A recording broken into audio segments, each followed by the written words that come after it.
প্রিয় দর্শক, আসসালামু আলাইকুম। নয় দিগন্তের টপ নিউজে আপনাদের স্বাগত জানাচ্ছি। আমি মোস্তাফিজুর রহমান। আজকের টপ নিউজের শিরোনাম, বাংলাদেশের জাতীয় রাজনীতিতে মোড় বদলের পূর্বাভাস। সম্প্রতি অনুষ্ঠিত ডাকসু ও জাকসু নির্বাচন নিয়ে দ্য ডিপ্লোম্যাট প্রকাশিত এক বিশেষ প্রতিবেদনে এমনটা উল্লেখ করা হয়েছে। ডিপ্লোম্যাট হচ্ছে এশিয়া প্রশান্ত মহাসাগরীয় অঞ্চলের জন্য শীর্ষস্থানীয় আন্তর্জাতিক সাম্প্রতিক বিষয়গুলোর একটি ম্যাগাজিন। এবার জেনে নেওয়া যাক বিস্তারিত। ডাকসু নির্বাচনে ইসলামী ছাত্র শিবিরের নিরঙ্কুশ বিজয় অর্জনের পরপরই জাহাঙ্গীরনগর বিশ্ববিদ্যালয়েও আরেকটি বড় জয় তাদের ঘরে গেছে। এই ফলাফল তাৎক্ষণিকভাবে বাংলাদেশের রাজনৈতিক প্রেক্ষাপটে এক মোড় পরিবর্তন হিসেবে চিহ্নিত হয়েছে। দেশি বিদেশি অনেক বিশ্লেষক দ্রুত সতর্ক করে দিয়েছেন, এসব জয় ছাত্র রাজনীতিতে ইসলামপন্থীদের প্রত্যাবর্তনের ইঙ্গিত বহন করছে। এমনকি জাতীয় রাজনীতিতেও ইসলামপন্থী উত্থানের পূর্বাভাস হতে পারে। ডিপ্লোম্যাটে এমন পূর্বাভাস দিয়ে বলা হচ্ছে, রাজশাহী ও চট্টগ্রাম বিশ্ববিদ্যালয়ে আসন্ন নির্বাচনের প্রেক্ষাপটে ছাত্র শিবির নিয়ন্ত্রিত ক্যাম্পাস শিরোনাম দখল করছে সংবাদ মাধ্যম ও রাজনৈতিক আলাপচারিতা। বাস্তবতা হয়তো আরও জটিল। ছাত্র শিবিরের এ জয়গুলো যতটা নাটকীয়, ততটা ইসলাম পন্থার প্রতি তরুণ ভোটারদের আকস্মিক ঝুঁকে পড়াকে প্রতিফলিত করে না, বরং এটি প্রকাশ করছে আরও সূক্ষ্ম অথচ সমান শক্তিশালী এক প্রবণতাকে। তা হলো জেনারেশন জেডের মধ্যে কৌশলগত ভোট দেওয়ার প্রবণতা। তারা প্রথমবারের মতো ভোটাধিকার প্রয়োগকে অর্থবহ করতে বদ্ধপরিকর। এ মনোভাব হঠাৎ কোনো ইসলামপন্থী ঢেউ নয়। সম্ভবত তা নির্ধারণ করবে 2026 সালের ফেব্রুয়ারিতে নির্ধারিত বাংলাদেশের পরবর্তী জাতীয় নির্বাচনের ফলাফল। রাজনৈতিক বিজ্ঞাপনে কৌশলগত ভোট একটি সুপ্রতিষ্ঠিত ধারণা।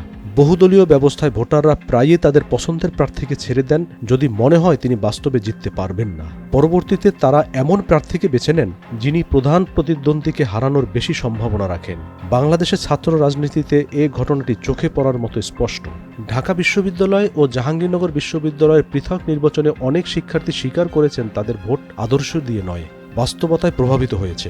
যদিও বিএনপির ছাত্রদল, জাতীয় নাগরিক পার্টি, এনসিপির বাংলাদেশ গণতান্ত্রিক ছাত্র সংসদ এবং বিভিন্ন বামপন্থী সংগঠন এখনও কিছু সমর্থন ধরে রেখেছে, কিন্তু ভোট বাক্সে তা প্রতিফলিত হয়নি। কারণটা সরল, তা হলো এসব দল শিবিরকে হারাতে সক্ষম মনে হয়নি, তাই তাদের জন্য ভোট দেয়া ছিল বৃথা। ঢাকা বিশ্ববিদ্যালয়ের এক শিক্ষার্থী ফল ঘোষণার পর বলেছিলেন, আমি শিবিরের সবকিছুর সাথে একমত না, কিন্তু ওরাই একমাত্র জিততে পারত, এজন্য আমার ভোটকে অর্থবহ করেছি। তার যুক্তিও ছিল, 2024 সালের 5 আগস্ট যেদিন শেখ হাসিনা ছাত্র নেতৃত্বাধীন দীর্ঘ আন্দোলনের পর দেশ ছেড়ে পালান, এরপর থেকে ক্যাম্পাসে একমাত্র সক্রিয় শক্তি ছিল ইসলামী ছাত্র শিবির। তারা নেটওয়ার্ক গড়েছে, হলগুলোতে অবস্থান বজায় রেখেছে এবং শিক্ষার্থীদের দৈনন্দিন দুশ্চিন্তাকে কাজে লাগিয়েছে। বিপরীতে প্রতিদ্বন্দ্বী দলগুলো গত 1 বছর ধরে মূলত দিকহীন হয়ে ঘুরছে। এই যুক্তি জাতীয় রাজনীতিতেও প্রতিফলিত হচ্ছে।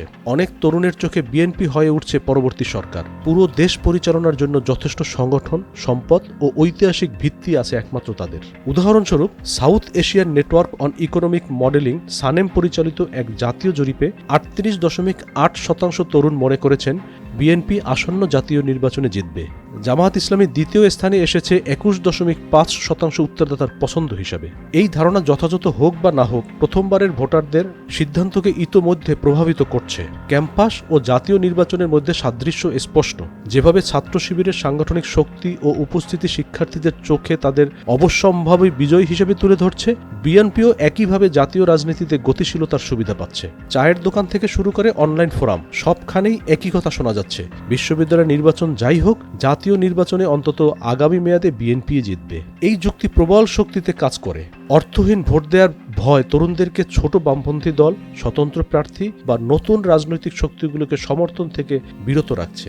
যত বেশি ভোটার কৌশলগত কারণে বিএনপির দিকে ঝুঁকছে, তত বেশি তারা অজেয় মনে করছে, আর যত অজেয় মনে হচ্ছে ততই তাদের ভোটার তাদের দিকে আকৃষ্ট হচ্ছে। রাজনৈতিক বিজ্ঞানে একে সেলফ ফুলফিলিং প্রফেসি বলা হয়। আধুনিক বাংলাদেশে এটি এক প্রজন্মগত বাস্তবতা। এই প্রবণতাকে বিশেষ করে তোলে প্রজন্মগত প্রেক্ষাপট। বাংলাদেশের জেনারেশন জেড ভোটাররা রাজনৈতিক বহুত্ববাদ নিয়ে তেমন ভ্রম ছাড়াই বেড়ে উঠেছে। শেখ হাসিনার আমলে অধিকাংশ নির্বাচনকে প্রহসন হিসেবে দেখা হতো, যেখানে আওয়ামী লীগের জয়ের জন্য ফল আগে থেকে নির্ধারিত থাকত। ছোট বা বিকল্প দলগুলোর পক্ষে জয় প্রায় অসম্ভব ছিল। এমন এক ভোট সংস্কৃতি তৈরি করেছে যেখানে বাস্তবতা আদর্শকে ছাড়িয়ে যায়। এটি স্পষ্ট ছিল ক্যাম্পাস নির্বাচনে, যেখানে অনেক বামপন্থী বা মধ্যপন্থী প্রার্থীর প্রতি সহানুভূতি থাকা সত্ত্বেও শিক্ষার্থীরা শেষ পর্যন্ত ছাত্র শিবিরকে বেছে নিয়েছে। খুব শিগগিরই জাতীয় নির্বাচনেও একই চিত্র দেখা যেতে পারে, যখন তরুণ ভোটাররা নিজেদের আদর্শকে একপাশে সরিয়ে রেখে বিজয়ী দলে থাকার আকাঙ্ক্ষাকে প্রাধান্য দেবে।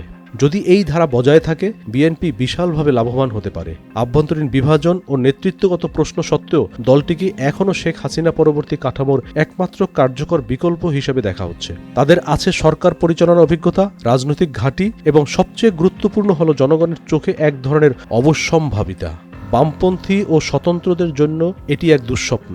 তাদের কিছু অনুরাগী সমর্থক ও নতুন নীতি প্রস্তাব থাকতে পারে, কিন্তু কৌশলগত ভোটের শীতল হিসাব নিকাশে আবেগ ও চিন্তা যথেষ্ট নয়। প্রতিদ্বন্দ্বিতা করতে সক্ষম হিসাবে ভোটারদের বোঝাতে না পারলে তারা উপেক্ষিত হওয়ার ঝুঁকিতে থাকে, যেমনটি ঘটেছে ঢাকা ও জাহাঙ্গীরনগর বিশ্ববিদ্যালয়ের ভোটে। তথাকথিত মধ্যপন্থীরাও এই সমস্যায় ভুগছে। শেখ হাসিনার পতনের পর যে ন্যাশনাল সিটিজেন পার্টি এনসিপি কিছুদিন নিজেদের মধ্যপথ বিকল্প হিসাবে উপস্থাপন করার চেষ্টা করেছে, তাদের ছাত্র সংগঠনের পরাজয় দলটির বিশ্বাসযোগ্যতাকে ক্ষুণ্ণ করেছে। অনেক তরুণ ভোটারের কাছে এনসিপি এখন আর কার্যকর প্রতিদ্বন্দ্বী নয়, বরং একটি অপচয় হওয়া ভোট।